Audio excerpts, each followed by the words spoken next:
Ici Jacques Deshaies et bienvenue encore une fois cette semaine à notre bulletin Autonet hebdomadaire. Et voici ce qui a retenu notre attention dans l'industrie.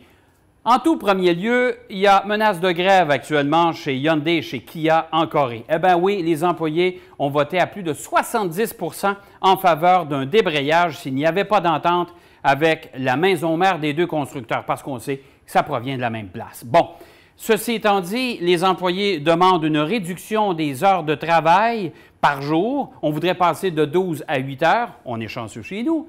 On voudrait aussi avoir une augmentation de salaire de 132 $ par mois et par-dessus le marché, un peu comme le plafond salarial dans la Ligue nationale de hockey, on voudrait participer à hauteur de 30 % versé sous forme de bonus aux bénéfices des deux constructeurs. Et ça, c'est loin d'être passé. Alors, si jamais vous avez l'intention de vous acheter une Hyundai ou une Kia, bien, dépêchez-vous parce que ça se pourrait que les inventaires diminuent rapidement si jamais il y avait une grève.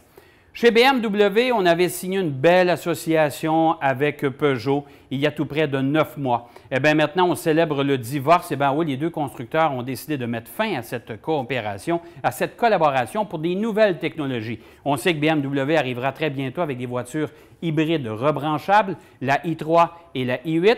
Rien n'indique pour l'instant que ce sera un concessionnaire complètement différent. Il est fort possible cependant.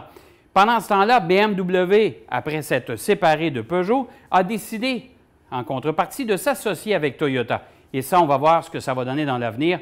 Parions sur l'avenue de certaines motorisations de part et d'autre venant de chez Toyota et de chez BMW. Et tant qu'à parler de BM et des fameuses voitures hybrides rebranchables, eh bien, la i8, la voiture très spectaculaire et exotique, eh bien, a été nommée concept de l'année aux États-Unis. Tout près de 25 juges ont décidé unanimement que c'était la voiture qui avait retenu le plus d'attention dans les salons de l'auto pendant la saison 2011-2012.